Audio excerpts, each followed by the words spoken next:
Good morning students. In today's session we are going to continue with our chapter 1 matter in our surroundings.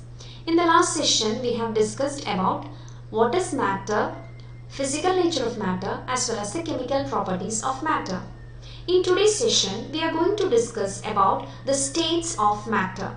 Okay, so matter exists in 3 different states. I hope you already know which are the 3 different states. One is solid state, liquid state and gaseous state. Next we are going to discuss the properties of the states of matter. First we will discuss about solid state, then we will move on to the liquid state and gaseous state. Okay, let's start with solid state. Solids, see, can you give me an example for a solid? You can give n number of examples, right? That is, you can see a pen. If you are having a pen, it is in which state? Solid state. Book, chalk. So n number of examples you can give for substance in the solid state. What are the properties of the solid? Solids, they have a definite shape, volume and distinct boundaries. That is, if you take a book, if you are taking a book, you can clearly demarcate the boundary of the book, right? Likewise, if you take a pen, you can see the boundary, you can draw the boundary of the pen, right? So solids, they have definite shape, volume and distinct boundaries. Okay, now next, second property of a solid is solids have negligible compressibility. That is, if you take a pen and try to compress it, is it possible? It is not possible to compress a solid, right? So that means, what do you mean by compressibility? That is, if you take a balloon, okay? So in an inflated balloon, if you take and if you compress it, if you press it, okay, what happens? We can press it, right? So that means what? It is compressible. But any solid, if you take a pen, you take or a book you take and try to compress it, is it possible? It is not possible. So solids, we can say that it has negligible compressibility. We cannot compress a solid. Okay, yes, negligible means very little or rarely we can compress a solid. Okay, so solids have negligible compressibility. The third property is solids are rigid. They are very rigid. That is, they are very hard, right? So solids are very hard. Now, then solids have, next property, solids have very strong intermolecular force of attraction. In the first class we have discussed about the very strong force of attraction. In the case of a solid, solid has got very strong, the particles are having very strong force of attraction. Okay, so that is why it is very rigid. Solid is very rigid. Okay, now likewise the last property of a solid is solids have very less space between the particles. See, one particle in matter is made up of tiny particles, we studied, right? So in these particles, the space between the particles is very less in the case of a solid. Okay, yes, so these are the important properties of solid. Okay, yes, next we will discuss about the exceptions. Even though we said that solids have definite shape, volume and distinct boundaries, they have negligible compressibility, all those things we said, there are certain solids which does not show all these properties. Okay, so they are called what? Exceptions. Okay, so first we will discuss about rubber band. You know rubber band is in which state? Solid state, right? Yeah. So rubber band if you take, okay, and if you try to stretch it, that means when you apply an external force, what happens? We can stretch it, right? When you pull it out, that means when we are applying an external force, we can stretch it. When you release or when you remove your external force, what happens? It will again come back to its original shape. That means what? It is changing its shape. Even though it is in the solid state, rubber band is able to what? Change its shape. So that is one exception. Okay. Then one more exception is there. That is, you know, sugar crystals. Okay. When you take sugar in a jar, when you keep sugar in a jar, it will take the shape of the jar. When you take sugar in a plate, it will take the shape of the plate. But you look at each individual sugar crystal. Is the shape of the individual sugar crystal changing? No. So we can say that sugar is an example of what? Solid. Sugar is in which state? Solid state. Right. Likewise, you know, sponge. You might have seen sponge. Right. So for washing purpose and all, we will use sponge. So the sponge, if you take, sponge is having minute holes in it. Okay, and in this minute holes, see, air is trapped in it. Okay, when you compress it, we said solids are incompressible, we cannot compress the solid, but this, even though sponge is in the solid state, when you compress it, what happens, you know, the air trapped in the holes of the sponge, it will expel, that means it will come out. So that means we can compress sponge. So this, even though it is in the solid state, we can compress it. So these are some of the exceptions. Even though these three things, these three substances, that is rubber band, then sugar crystal, as well as sponge, even though it is in the solid state, we can compress. They have properties that are different from that of solid. So we call them as what? Exceptions. Okay, next we move on to the properties of liquid. Okay, now second is liquid state. In liquid state, you know what are liquids? Okay, liquids, do they have any definite shape? Do they have a fixed shape? No, liquids have no fixed shape. Okay, but what is there in the liquid? Liquids have fixed or definite volume. Liquids have a definite volume. For example, if I am taking 1 liter of water and if I am storing it or pouring it into a 1 liter bottle, so what you have in that bottle now? 1 liter of water is there. So the volume of water or volume of the liquid, it is definite. Okay. Okay, so they have fixed, they don't have any fixed shape, but they have a fixed volume.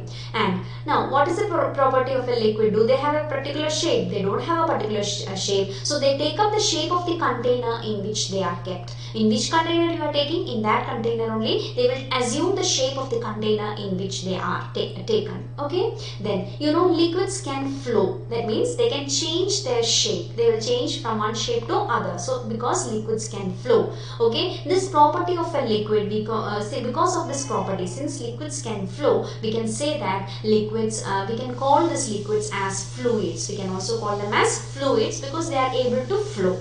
Okay, now in a liquid, when you compare a liquid with a solid, okay, we know in all this matter what is there? Proper particles are there. In the case of a liquid, the intermolecular force of attraction is less compared to a solid. When you compare the intermolecular force of attraction between the particles, see, the intermolecular force of attraction is very less in the case of a liquid compared to a solid. Solid is having very strong intermolecular force of attraction, whereas in the case of a liquid, the intermolecular force of attraction is there, but it is less compared to solid. Okay, then liquids, they are not rigid. Why? Because, and also they are compressible. Okay, liquids means they are not rigid. What do you mean by rigidity? That is, are they very rigid? Because the force of attraction is very less in the case of a liquid compared to solid. So they are not rigid, they are not very hard. Liquids are not hard. And see, if you take a liquid and you try to compress the liquid, we can compress it. Okay, so that means liquids are compressible. Liquids are compressible. So these are some of the properties of a liquid. Then the next property of a liquid, you see, the rate of diffusion of a liquid is higher than that of a solid. So the particles of a liquid, it can move freely and have greater intermolecular space between them. So the rate of diffusion, we have studied about diffusion in the first class. Okay, so the rate of diffusion of a liquid, it is very high. Okay, the rate of mixing up of a liquid, it is very high than that of a solid. So the particles of a liquid, it will move freely, it can move freely and has greater intermolecular space between them. So the particles of a liquid, if you take, they have very large space between them. Okay, example, water, cooking oil, milk, juice, all these are examples of liquids. Okay, next we move on to gaseous state. Yeah, in the case of gaseous state, if you see, gases, that means if any substance is a gas, that is, it exists in a state, and that state is known as what? Gaseous state. Gases means they have certain properties. They have no fixed shape or volume. They don't have any fixed shape, nor they have any particular volume. Okay, gases, they are highly compressible compared to a solid or a liquid. If you compare a solid or a liquid, gases are highly compressible. Okay, example for gases is one compressible means gases. One is LPG. You know LPG cylinders you have at home. That is, what is LPG? Liquefied petroleum gas. Likewise, oxygen gas that is supplied in the hospitals, we have oxygen cylinders. See, oxygen cylinders, that is in that oxygen cylinder, how is the gas stored? Gas is highly compressed and then it is stored in the cylinder. Okay, likewise, CNG, compressed natural gas. See, it is used as a substitute for diesel and petrol. Okay, so this compressed natural gas means natural gas under high pressure we will compress it. Okay, and so gases are highly compressible. Okay, the third property of gas is that why gases are compressible? Because they have very large intermolecular space between the particles. Very large space is there between the particles compared to that of a solid or a liquid. So that is why, since there are very large space between the particles, we can easily compress it. So from one particle to the other particle, large space is there, so we can easily compress it. So that is why gases are highly compressible, because of the very large intermolecular space between the particles. Then rate of diffusion. See, diffusion means what? Mixing up of the gas particles on their own, okay, without the help of an external agency. That is known as what? Diffusion. The rate of diffusion of gases, it is very high compared to a solid or a liquid. See, if you consider a solid or a liquid, the rate of diffusion of a solid is very less. The solids cannot diffuse, it means very less it is. But liquid means the space between the particles are a little more, okay. So that means liquids, the rate of diffusion is high. But in the case of a gas, the space between the particles means very large spaces there between the particles, so the rate of diffusion of gases is very high compared to that of a liquid and that of a solid. Now, one example for diffusion is there.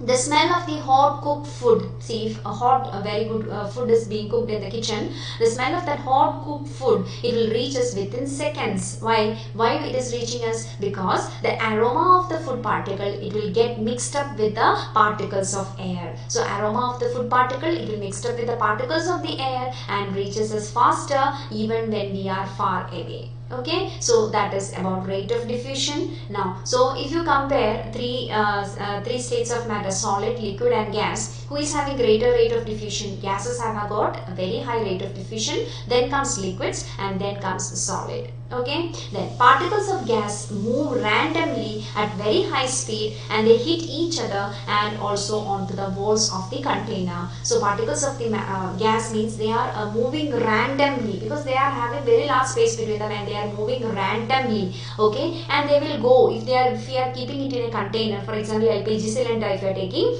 the gas, we are compressing it and we are stored it in that cylinder. These gas molecules, they will move randomly, and they will go and hit to the walls of the container. When they go and hit to the walls of the container, what happens? It will exert a pressure. Okay, now this pressure, it is defined as the force exerted by the gas particles per unit area on the walls of the container. The force exerted when these particles go and hit on the sides of the wall, it will exert a pressure. That means it will exert a force. The force exerted by the gas particles per unit area of the walls of the container, it is known as what? Pressure. It is defined as pressure. Okay, now if you compare the solid state, liquid state and gaseous state, you can see here, in the solid state the particles are very close to each other. In the liquid state, you can see there is space between the particle increases. Can you see this? Particles means the spheres are the particles. Then whereas in the gaseous state, you see the particles are very far away. The space between the particles are very high. Since the intermolecular space is very large in a gas, see what will happen? See, we can easily compress it. Okay. Now likewise, your rate of diffusion, who can diffuse very faster? Gases will diffuse very faster. Then comes liquid and then comes solid.